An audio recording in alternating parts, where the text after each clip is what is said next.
Hello students, good morning. आज हम BA प्रथम वर्ष के प्रथम पेपर में जिस विषय का अध्ययन करने जा रहे हैं वह है राजनीतिक दल। ये सभी जानते हैं कि राजनीतिक दल क्या होती हैं। पॉलिटिकल पार्टीज यानी शासन में भाग लेने के लिए प्रत्यक्ष या अप्रत्यक्ष रूप से जो एक एक्टिव इकाई है वह है राजनीतिक दल।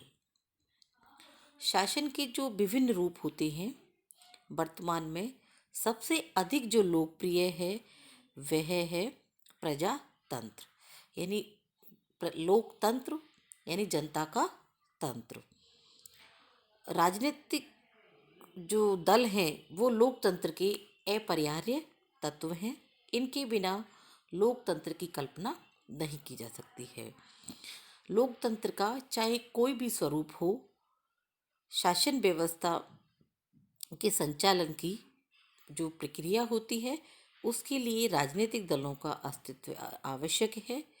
इसीलिए इनको लोकतंत्र का प्राण भी कहा जाता है। यदि राजनीतिक दलों को शासन का चौथा अंग भी कहा जाए तो कोई गलत नहीं होगा। इसके अतिरिक्त जो प्रजातांत्रिक व्यवस्थाएं होती हैं वो लोकमत पर भी आधारित होती हैं और राजनीतिक दल जो हैं वो लोकमत का निर्माण करते हैं और उसकी अभिव्यक्ति भी करते हैं। यानी जनता क्या चाहती है, जनता का क्या मत है, इसका जो अभिव्यक्ति है वो राजनीतिक दलों के द्वारा की जाती है। नागरिकों को जो राजनीतिक शिक्षा प्रदान करने का कार्य है वो भी इनके द्वारा दलों के द्वारा किया जाता है। जो प्रोफेसर मुनरो हैं उन्होंने इसके बारे में कहा है कि जो लोकतंत्रीय शासन है वो दलीय शासन का ही दूसरा नाम है। विश्व के इतिहास में कभी भी ऐसी स्वतंत्र सरकार नहीं रही है जहां राजनीतिक दलों का अस्तित्व ना हो। इसके बारे में जो ह्यूमर हैं, जो हमारे प्रसिद्ध विचारक हैं ह्यूमर, उन्होंने लिखा है कि प्रजातांत्रिक यंत्र के चालन में राजनीतिक दल तेल के तुल्य हैं। यानी कोई भी मशीन जिस तरह से बिना तेल के कार्य नहीं कर सकती, उसी तरह से जो राजनीतिक दल हैं उनके बिना भी जो प्रजातांत्रिक शासन है या लोकतांत्रिक शासन है उसका संचालन नहीं किया जा सकता। जो राजनीतिक दलों के अर्थ के बारे में यदि हम देखें तो राजनीतिक दल ऐसे व्यक्तियों का संगठित समूह है जो सार्वजनिक समस्याओं पर समान विचार रखते हैं, जो मूलभूत सिद्धांतों पर सहमत होते हैं और जिनके राष्ट्रीय उद्देश्य होते हैं। जैसे ही इनके राष्ट्रीय उद्देश्य की पूर्ति होती है ये समाप्त नहीं होते हैं, बल्कि ये संवैधानिक साधनों द्वारा जो शासन है, सत्ता है, उसको प्राप्त करने की कोशिश करते हैं। और जो भी ये अपनी नीतियों को घोषणा करते हैं जब चुनावों के समय, उनको पूरी तरह से क्रियान्वित करने का प्रयास भी करते हैं। इसके बारे में जो जो एक प्रसिद्ध परिभाषा है लिकॉक की, उन्होंने कहा है कि दल एक ऐसी संयुक्त पूंजी कंपनी है जिसमें प्रत्येक सदस्य अपनी राजनीतिक शक्ति का अंश प्रदान करता है। यानी उन्होंने इस बताया है कि एक ऐसी कंपनी है जिसमें सभी व्यक्तियों ने, जो दल के सदस्य हैं, उन्होंने अपनी संयुक्त पूंजी लगाई हुई है और जो प्रत्येक जो व्यक्ति है, जो राजनीतिक दल का मेंबर है, वो अपनी कुछ कुछ जैसे कि राजनीतिक शक्ति होती है उसका अंश प्रदान करते हैं। अर्थात यदि कोई कंपनी है और उसमें बहुत सारे लोगों ने अपने शेयर लगा रखे हैं तो हर व्यक्ति का उसमें एक भाग शेयर का के रूप में उसका भाग होता है, अंश होता है। इसी तरह से राजनीतिक दल में भी सभी व्यक्ति अपनी राजनीतिक शक्तियों का जो अंश है उस दल को प्रदान करते हैं। तो इस तरह से जो दल हैं वो व्यक्तियों के एक जो समूह है, एक समान उद्देश्य की प्राप्ति के लिए कार्य करते हैं और उसी को दल कहा जाता है, जो कि एक समान उद्देश्यों की पूर्ति के लिए कार्य करता है। और यदि उस दल का जो उद्देश्य है वो राजनीतिक हो, तो उसको राजनीतिक दल का नाम दिया जाता है। अब हम देखते हैं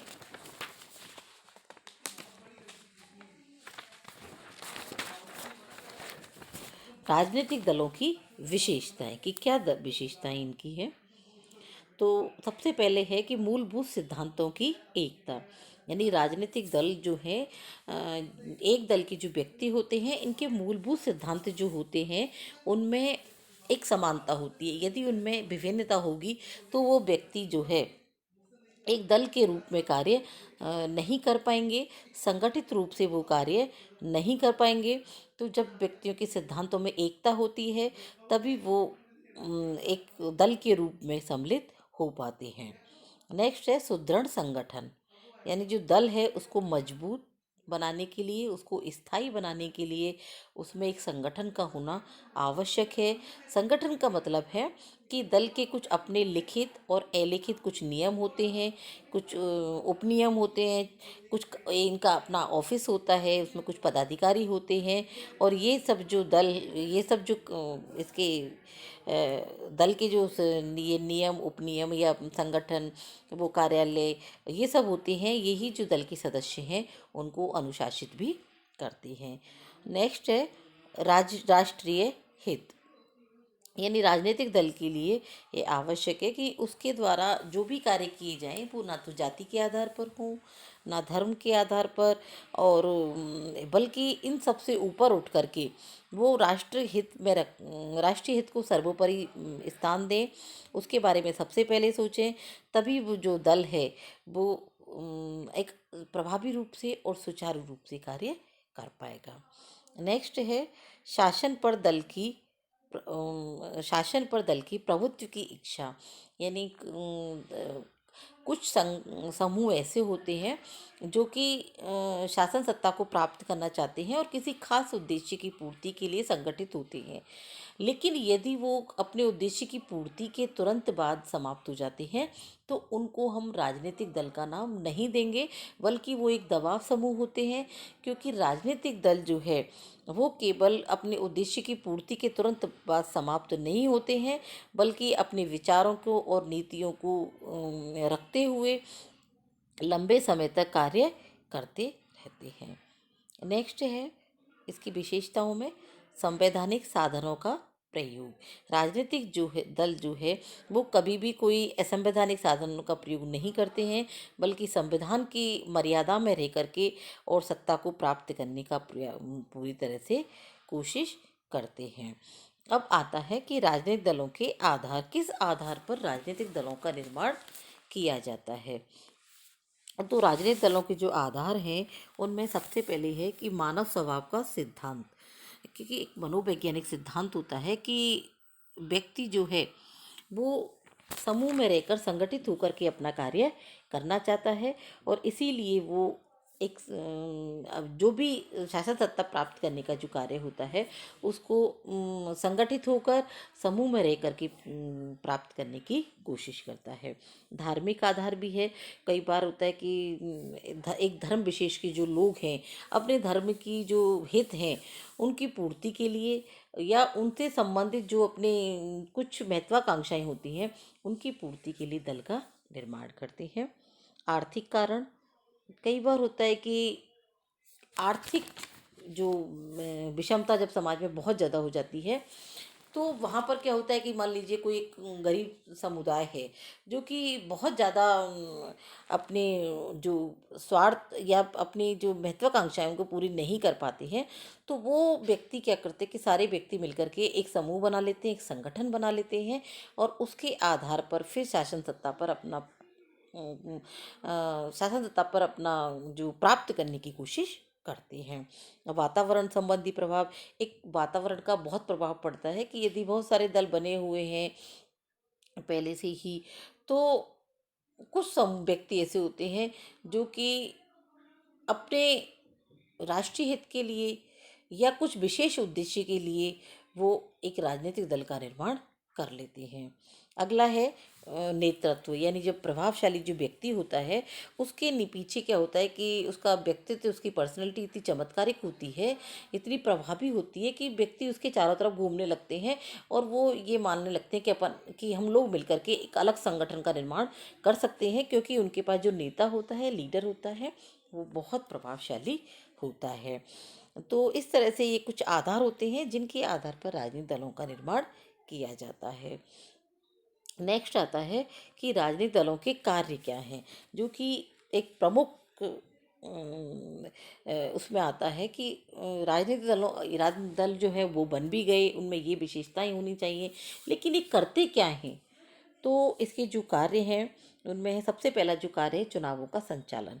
यानी जैसे ही चुनाव आते हैं राजनीतिक दल जो है वो पूरी तरह से सक्रिय हो जाते हैं। वो चुनावों का घोषणा पत्र तैयार करते हैं, नामांकन करते हैं, कंपेनिंग करते हैं और चुनाव प्रचार करते हैं, लोगों को इकट्ठा करते हैं। तो ये सब कार्य जो है चुनावों के समय राजनीतिक दल जो है, पॉलिटिकल पार्टी जो है, बहुत ज़्यादा सक्रिय हो जाती है, सरकार का निर्माण करती है। जैसा कि सभी जानते हैं कि राजनीतिक दलों के द्वारा सरकार का निर्माण किया जाता है। शासन सत्ता को मर्यादित करना। शासक वर्ग और शासित वर्ग दो होते हैं, एक शासक वर्ग होता है, एक शासित, जिस पर शासन कर दिया किया जाता है। लेकिन सरकार के अंदर दो होते हैं, शासक वर्ग और विरोधी पक्ष।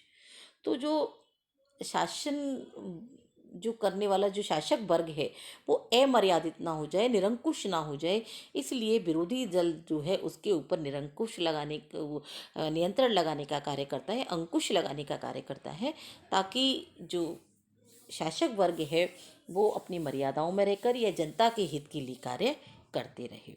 सरकार और जनता के बीच कड़ी। सरकार क्या कर रही है इसके बारे में हमें कोई भी जानकारी नहीं होती है। तो सरकार क्या कर रही है और उसको जनता तक पहुंचाना और जनता की जो मत है उसको सरकार तक पहुंचाना राजनीतिक दलों का कार्य है। और इसी तरह से वो जो राजनीतिक दल हैं वो लोक मत का निर्माण भी करते हैं। नेक्स्ट है राजनीतिक चेतना का प्रसार। यानी कि जितनी भी राजनीतिक चेतना जो है जनता तक, जो राजनीतिक चेतना यानी कि राजनीति के बारे में ज़्यादा से ज़्यादा जानकारी जो है वो जनता में जागृत करने का कार्य राजनीतिक दल करते हैं। हमको बहुत सारी चीज़ें होती हैं, सरकार की कार्रवाई है उसके बारे में कुछ पता ही नहीं होता है। तो जो राजनीतिक दल हैं वही हमें इस बारे में शिक्षित करते हैं। इसीलिए इनको एक ये भी कहा जाता है कि जो राजनीतिक दल हैं वो जनता को शिक्षित करने का कार्य भी करते हैं राजनीति के बारे में। अगला है दलीय कार्य। यानी जितने भी दल के कार्य होते हैं, दल के लिए चंदा इकट्ठा करना है या दल की सभाएं करनी है, इनको जो सार्वजनिक सभाएं हैं वो सब करने का कार्य भी राजनीतिक दल करते हैं। पक्ष और विपक्ष।